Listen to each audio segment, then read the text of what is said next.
Bismillahirrahmanirrahim. Assalamu alaikum, my dear students.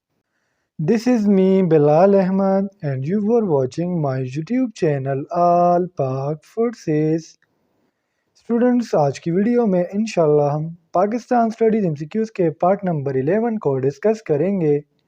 तो आप लोगों ने वीडियो के साथ एंड तक जुड़े रहना है और वीडियो को कहीं से भी स्किप नहीं करना। So without wasting any time, let's start the video. हमारा फर्स्ट एमसीक्यूज है dependence day is observed on. इस एमसीक्यूज का मतलब ये है कि पाकिस्तान में डिपेंडेंस डे यौम दिफा जिसे हम कहते हैं किस दिन पर मनाया जाता है। तो इसका जो करेक्ट ऑप्शन है वो है 6 सितंबर, यानी option A is the correct here. अब स्टूडेंट्स, मैं आपको यौम दिफा का बैकग्राउंड थोड़ा बताना चाहूँगा कि इसको यौम दिफा क्यों कहते हैं। जिस तरह स्टूडेंट्स आप लोगों को पता है कि 1965 में एक वॉर हुआ था इंडिया और पाकिस्तान के दरमियान, बेसिकली कश्मीर में। तो उस टाइम पाकिस्तान वालों ने 7 से लेके 8000 तक जो सोल्जर थे वो कश्मीर भेजे थे ताकि पाकिस्तान को भी बचाए और साथ साथ कश्मीर की भी दिफा करे। तो उसमें बहुत ज़्यादा जानें चली गई थी, बहुत ज़्यादा जानें सेक्रीफाइस हो गई थी, शहीद हो गए थे बहुत ज़्यादा सोल्जर्स। और पाकिस्तान के जो आर्मी वाले थे उन्होंने अपने मुल्क की और साथ साथ कश्मीर की दिफा की।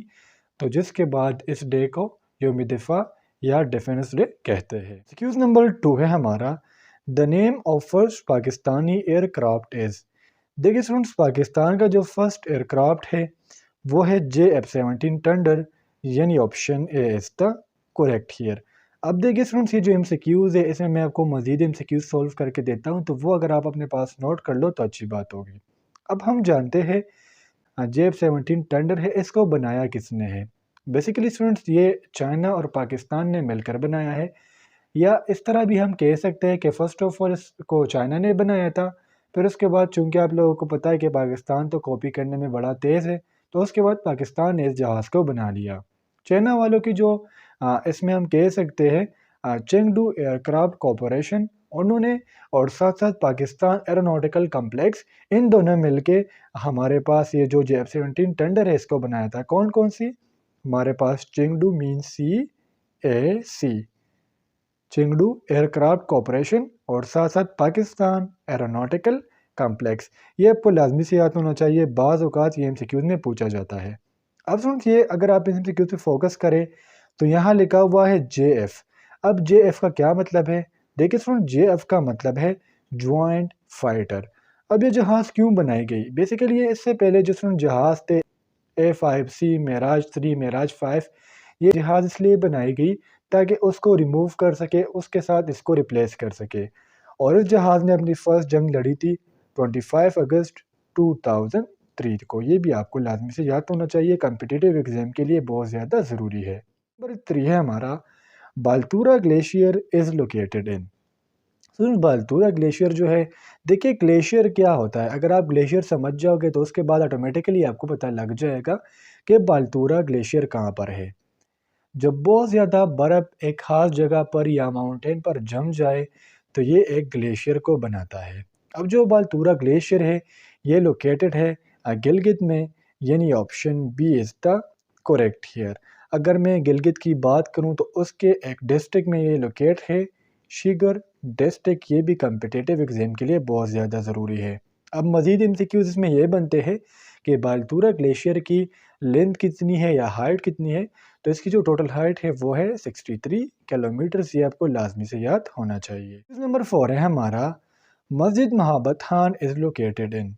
फिर मस्जिद महाबत खान, जिस तरह नेम इंडिकेट कर रहा है कि ये एक नवाब थे जिसका पूरा नाम था नवाब महाबत खान कम्बोह।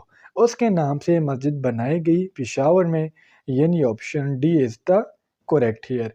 अब फ्रेंड्स, हम ये जान लेते हैं कि मस्जिद महाबत खान ये कौन सी सेंचुरी में बनी थी। तो सुनिए, बेसिकली हमारे पास बनी है 17 सेंचुरी में। 1630 में इस पर काम स्टार्ट किया गया था और 1670 में ये मस्जिद पूरी हुई है, अपनी तकमील को पहुंच गई थी। अब मैं आपको इसका एरिया भी थोड़ा सा बता देता हूँ, चूँकि कम्पिटिटिव एग्ज़ाम में कोई भी एमसीक्यूज़ आ सकता है, तो इसलिए ये एडिशनल इन्फॉर्मेशन आपको लाजमी याद होनी चाहिए। इसका जो टोटल एरिया है वो है 155 स्क्वायर किलोमीटर्स। नंबर 5 है हमारा the capital of KPK is. इस एमसीक्यूज को हम ऐसा समझ सकते हैं कि KPK की सूबाई हुकूमत कौन सी है, या सूबाई कह सकते हैं कि दारुल खिलाफा कौन सा है। तो इसका जो करेक्ट ऑप्शन है वो है पिशावर। अब पिशावर जो है KPK का दारुल खिलाफा इसलिए है क्योंकि जितनी भी सिटीज़ है KPK में ये सबसे बड़ा है आबादी के लिहाज से। और चूंकि KPK की बात हो रही है, तो मैं आपको ये भी बता दूं कि आपको पता है पाकिस्तान 1947 में बना है, और जो KPK है ये वजूद में आई है 1970 में। नंबर 6 है हमारा Pakistan day is observed on. अब पाकिस्तान डे क्या है? पाकिस्तान डे को हम उर्दू में योम पाकिस्तान भी कहते हैं, या इसको हम पाकिस्तान रिजोल्यूशन डे भी कहते हैं, और अगर मैं इसका तीसरा नाम आपको बताऊं तो इसको हम रिपब्लिक डे भी कहते हैं। अब स्टूडेंट्स इसको पाकिस्तान डे क्यों कहते हैं? इसके पीछे बेसिकली हमारे पास दो रीजंस बनते हैं। कुछ बुक्स कहती है कि इस दिन करारदाद लाहौर पास हुआ था, ठीक हो गया 23 मार्च 1940, और या इसमें जो पाकिस्तान का फर्स्ट आइन है 23 मार्च 1956 का, उसकी तरफ इशारा है, तो इसके बाद इसको पाकिस्तान डे का नाम दिया गया। इस डे पर हुआ ये था, एक रीज़न तो मैंने आपको बता दी कि करारदाद लाहौर पास हुआ था। अब दूसरी रीज़न ये है कि पाकिस्तान का जो पहला नेम था वो था डोमिनियन ऑफ पाकिस्तान। 1956 के आइन के मुताबिक पाकिस्तान का नेम चेंज करके इसका नाम रख दिया गया इस्लामिक रिपब्लिक ऑफ पाकिस्तान। और जो इस्लामिक रिपब्लिक ऑफ पाकिस्तान है ये पूरे वर्ल्ड में फर्स्ट रिपब्लिक था, तो जिसकी वजह से इस डे को पाकिस्तान डे भी कहा जाता है। अब पाकिस्तान डे मैंने आपको जिस तरह बता दिया कि 23 मार्च पर मनाया जाता है, सो इसलिए the correct option is option D. और क्यों मनाया जाता है मैंने आपको दो रीज़न साथ साथ बता दिए। नंबर 7 है हमारा the length of Siachen glacier is. Siachen glacier की जो लेंथ है वो है 76 किलोमीटर्स, और अगर मैं माइल्स की बात करूँ तो माइल्स में बनता है 47 माइल्स। अब देखिए सियाचिन ग्लेशियर में मज़ीद एमसीक्यूज़ हमारे कुछ यूँ बन सकते हैं कि अगर आपसे पूछे कि यह किस जगह पर लोकेट है, तो आपने बताना है कि ये ईस्टर्न काराकोरम रीजन में लोकेट है। अब हम ये भी जान लेते हैं कि सियाचिन ग्लेशियर ये बड़ा है, छोटा है, क्या है। अगर मैं काराकोरम रीजन की बात करूं तो ये सबसे लॉन्गेस्ट है, और अगर मैं पूरे वर्ल्ड की बात करूं तो सेकंड लार्जेस्ट है, सेकंड लॉन्गेस्ट है पूरे वर्ल्ड में।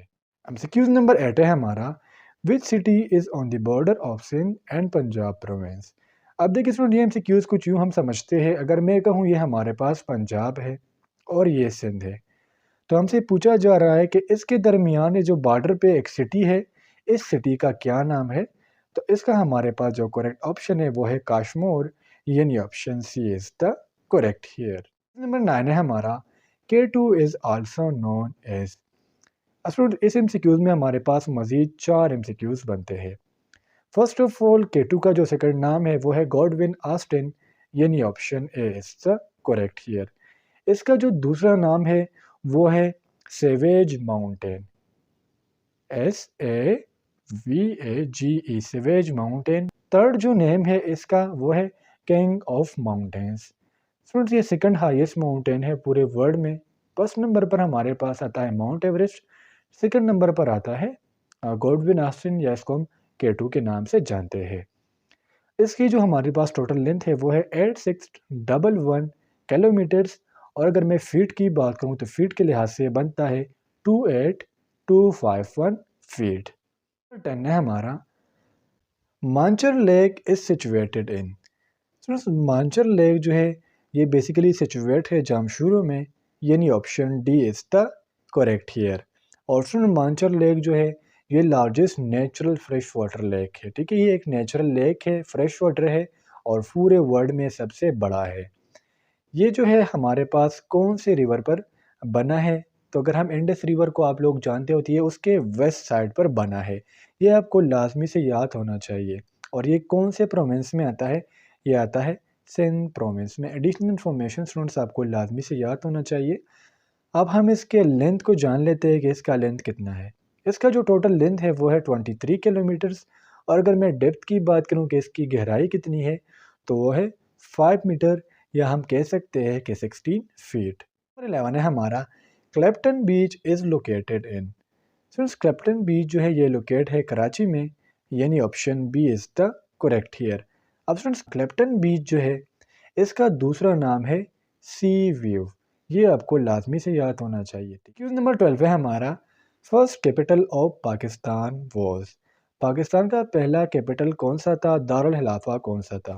तो 1947 में जब पाकिस्तान आज़ाद हुआ तो उस टाइम पाकिस्तान का जो कैपिटल था वो था कराची। 1947 से लेके 1959 तक पाकिस्तान का कैपिटल था कराची। और 1959 के बाद पाकिस्तान का कैपिटल बन गया रावलपिंडी। रावलपिंडी जो है 1959 से लेके 1967 तक पाकिस्तान का कैपिटल रह चुका है।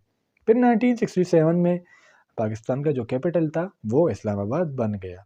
नंबर 13 है हमारा, the largest natural fresh water lake in the sub continent is.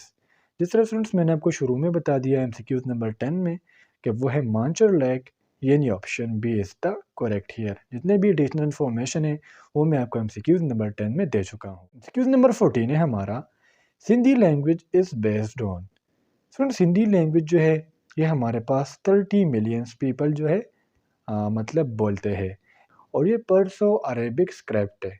तो इसलिए हम कह सकते हैं कि सिंधी लैंग्वेज किस चीज़ पर बेस्ड है, ये बेस्ड है ऑन अरेबिक, यानी option B is the correct here. MCQ number 15 है हमारा, what is the total length of Indus river. Students अगर आपने मेरी रिवर वाली वीडियो नहीं देखी, आई थिंक सो वो मैंने जनरल नॉलेज में डाली है, तो वो आप देख सकते हो। जितने भी रिवर्स है पाकिस्तान में उस पर हम कम्प्लीटली तफसीली डिस्कशन कर चुके हैं। तो इसलिए ये एमसीक्यूज़ आप लोगों का होमवर्क हो गया। इसका करेक्ट ऑप्शन आपने मुझे कमेंट सेक्शन में बता देना है।